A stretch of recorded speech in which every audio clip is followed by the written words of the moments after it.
Ayu. Aduh, Mas, itu Ayu. gawat kalau urusan sama dia ini. Kalau urusan sama dia bisa panjang urusannya. Aduh, Wih, itu mantan pacar kamu si Ayu. nah, kalau gitu kita jalan aja. Kita jalan aja.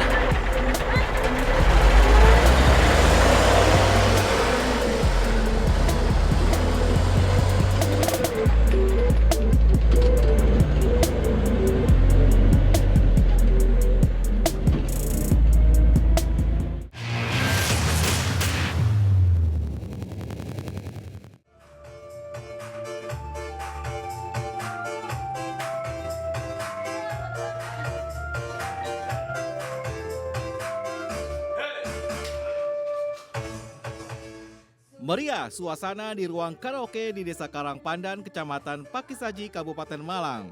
3 lelaki sopir truk bersenang-senang. Wahyudi seorang di antaranya. Mencari obat pengusir letih, si lelaki asal Tuban ditemani lagu-lagu, minuman keras, dan seorang perempuan pemandu karaoke. Namanya Ayu, usianya 22 tahun.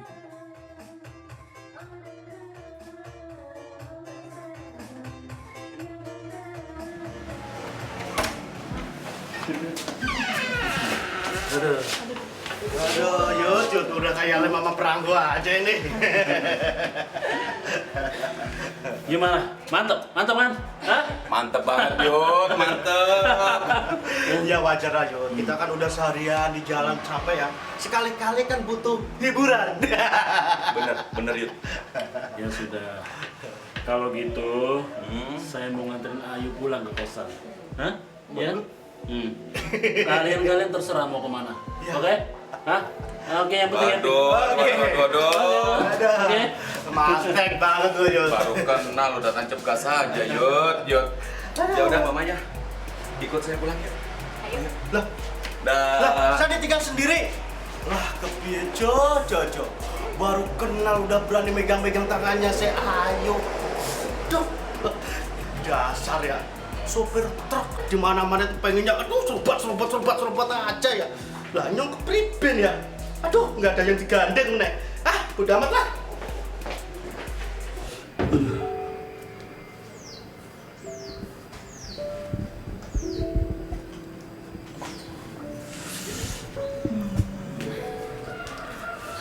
Capek ya, Mas? Tadi lari kemana aja? Iya, capek banget aku. Aku pas dari Surabaya.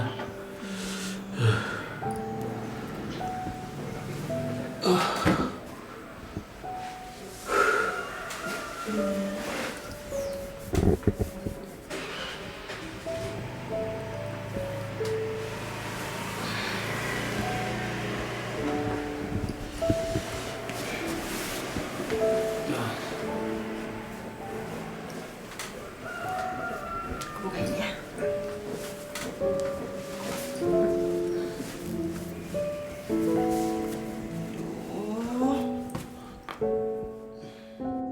Enam bulan sudah Wahyudi dan Ayu pacaran setelah pertemuan pertama.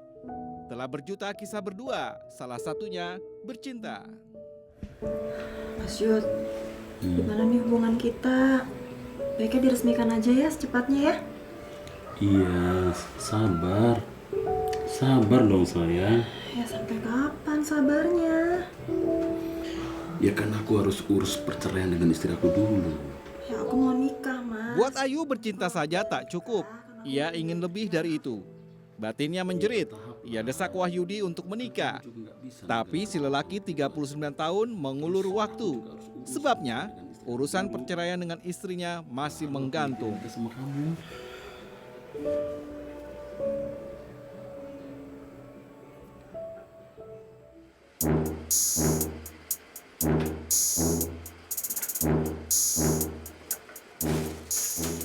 Sinta, istri Wahyudi, gelisah.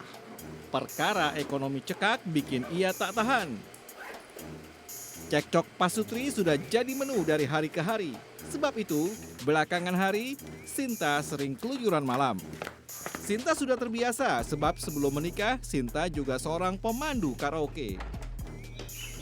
Loh, mau kemana lagi kamu?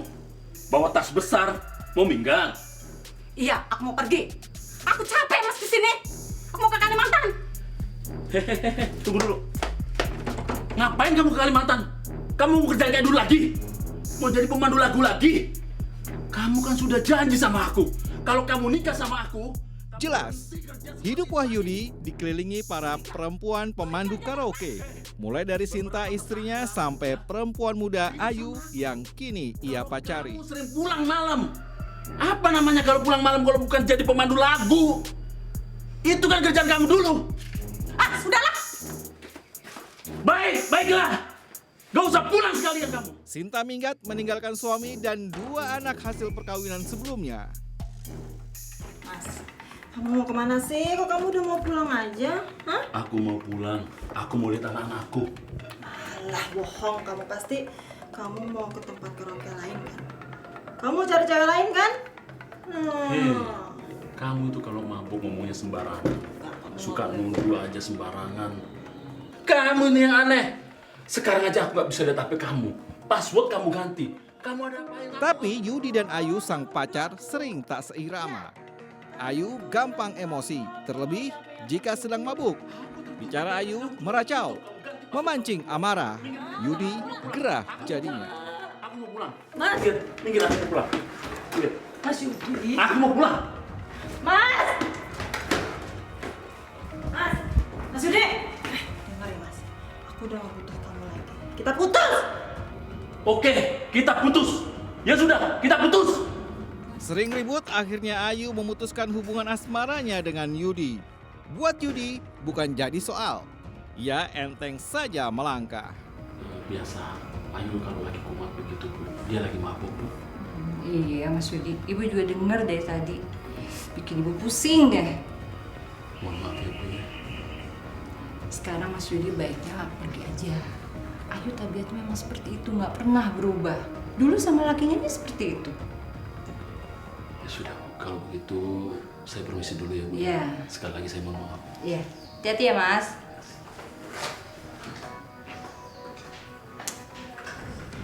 Nah, ini dia Yud. Kapan kita asik-asikan lagi? Bener Yud, kapan tuh Yud? Ya kan? Kamu kan tahu, semenjak saya sama Ayu, saya sudah jarang ke kafe lagi. Ngerti nggak sih? Yud, kalau punya pasar LC, ya ngono, ya Ra? Bener. Tapi semalam saya ribut sama si Ayu. Dia ngajakin putus.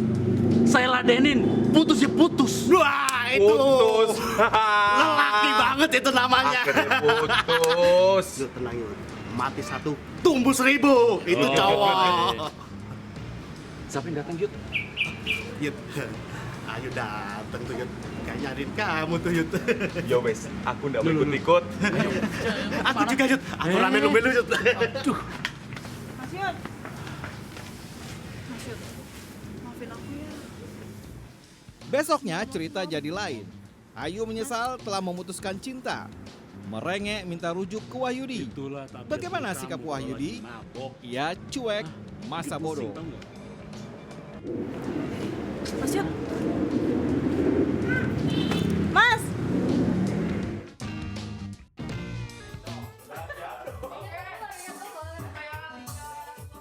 Kehidupan malam Yudi, si supir truk pengantar semen, berlanjut lagi.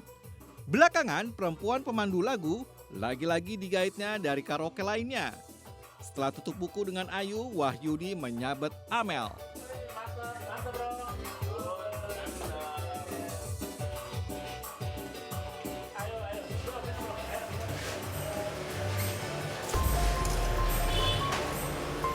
Walah, Bo.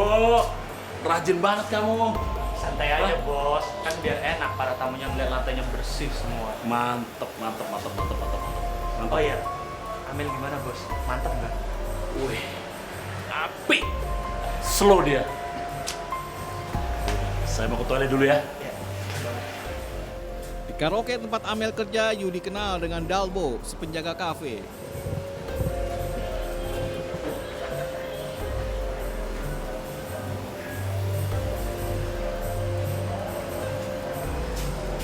Bo, ngapain? Hah? Enggak bos, Gabung ya, masuk. Santai aja bos. Silakan aja. Ayolah, masuk. Hah? Saya cuma lihat orang senang-senang aja kok bos. Sudah, lanjutin. Oke. Siap bos.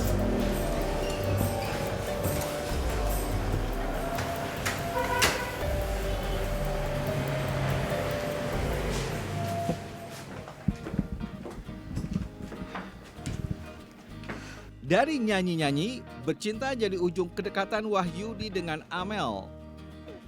Dengan gaji 5 juta rupiah sebulan, si supir truk biasa buka kamar hotel demi berduaan dengan Amel.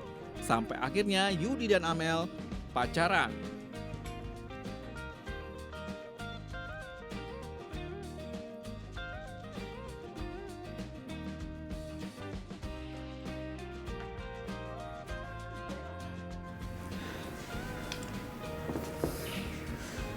Mas, jadi hubungan kita apa?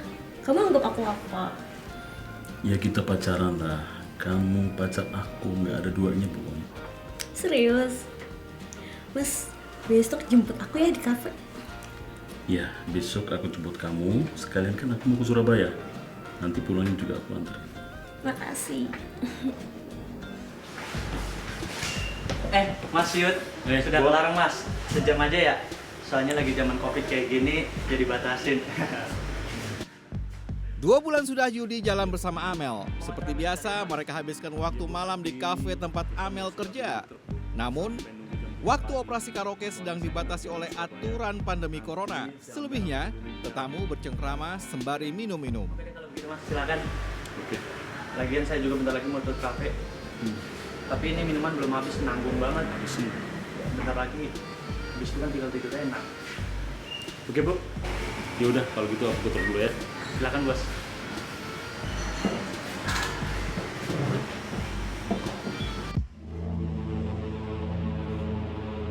Malam itu usai kafe tutup, Ayu menyambang Wahyudi. Jalannya goyang. Seperti biasa, Ayu mabuk. Salah ini pasti mobilnya Mas Yudi nih ya. Apa perempuan lain? Mas! Mas! Bangun mas! Ketika itulah Ayu memergoki Wahyudi sedang berduaan dengan Amel di dalam truk. Gawat kalau urusan sama dia ini.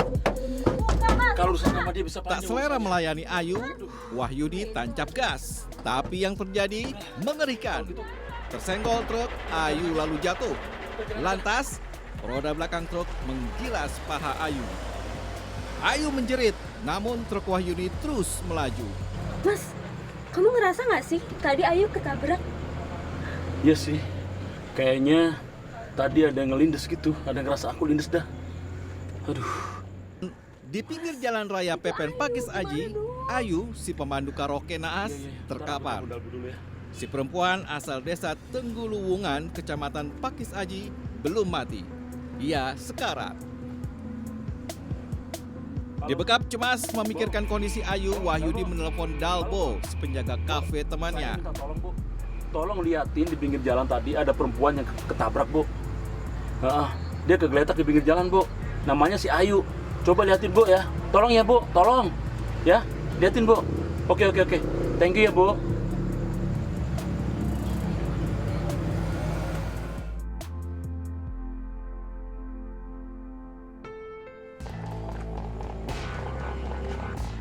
Dalbo yang masih gontai, dipengaruhi minuman beralkohol, segera mendatangi lokasi yang ditunjuk Wahyudi.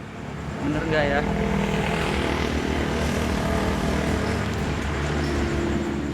Dalbo yang mestinya menolong Ayu yang sekarat justru jadi celaka buat Ayu. Seksi pakaian Ayu membuat Dalbo berpikir lain. Kali ini birahi yang bicara.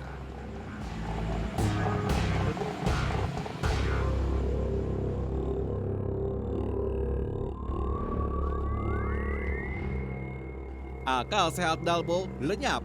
Lalu Dalbo perkosa Ayu. Ini sinting.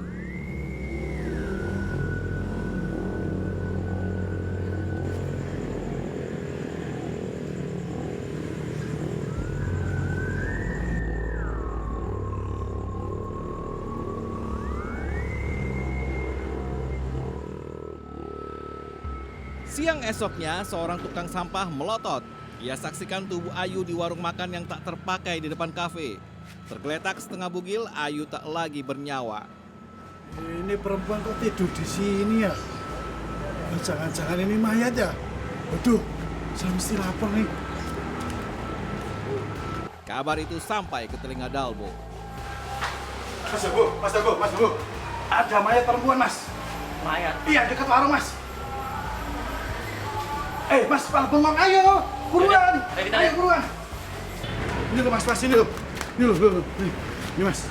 Coba lihat, Mas. Tuh. Waduh, benar. Betul, Mas?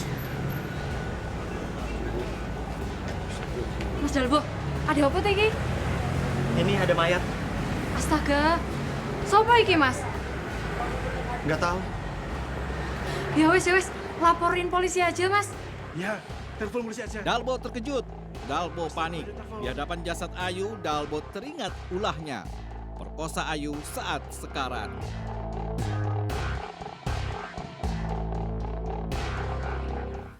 Untuk jenazah sendiri, kondisi jenazah sendiri waktu pertama kali ditemukan itu mungkin ada luka atau apa, dan ada luka atau mungkin ada bekas perkosaan atau bagaimana?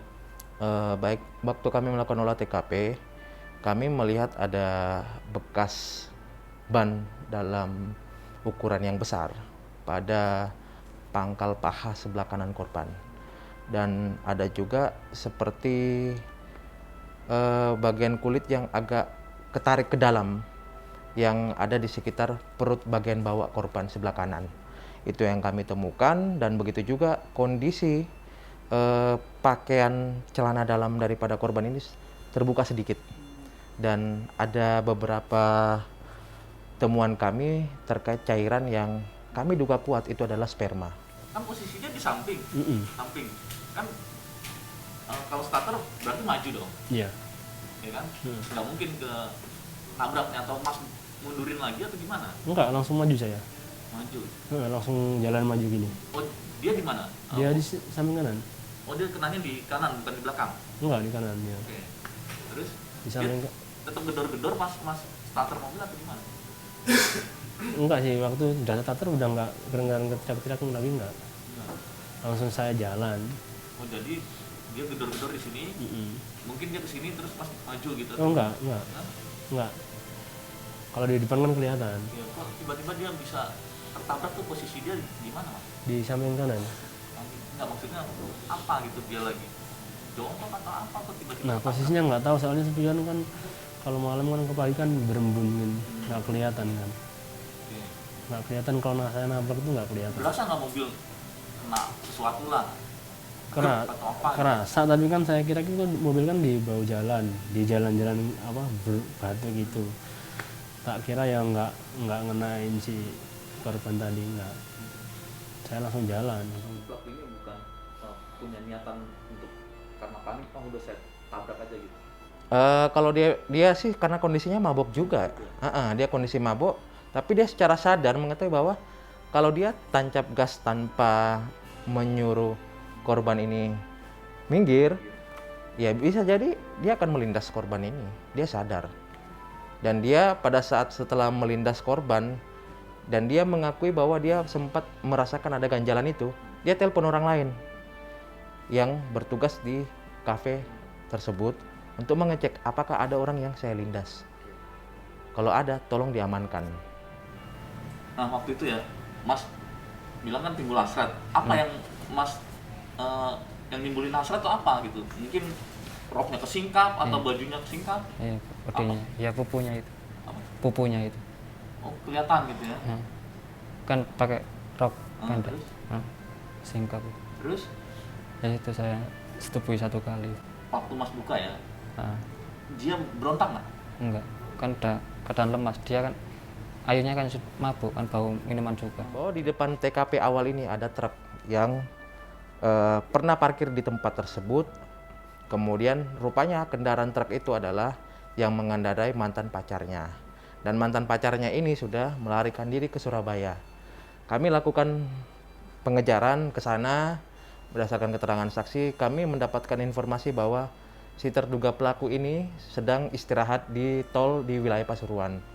Dan begitu kami menemukan lokasi parkir kendaraannya, kami lakukan penangkapan dan secara proses hukum dia tidak melakukan perlawanan dan dia akhirnya mengakui perbuatan tersebut. Baik untuk tersangka yang berinisial W, kami berdasarkan hasil gelar perkara menetapkan yang bersangkutan sebagai tersangka dengan penerapan pasal 338 atau pembunuhan, subsidiar pasal 351 ayat ketiga tentang penganiayaan yang mengakibatkan korban meninggal dunia dengan ancaman hukuman penjara maksimal 15 tahun. Kemudian untuk tersangka yang kedua dengan inisial D, kami tetapkan yang bersangkutan sebagai tersangka berdasarkan hasil gelar perkara dengan penerapan pasal 286 terkait persetubuhan terhadap seorang wanita di luar perkawinan yang sah, di mana secara sadar dia mengetahui bahwa korban ini atau wanita ini dalam kondisi membutuhkan pertolongan atau dalam keadaan sekarat. Yang bersangkutan melakukan persetubuhan diancam dengan hukuman penjara maksimal 9 tahun.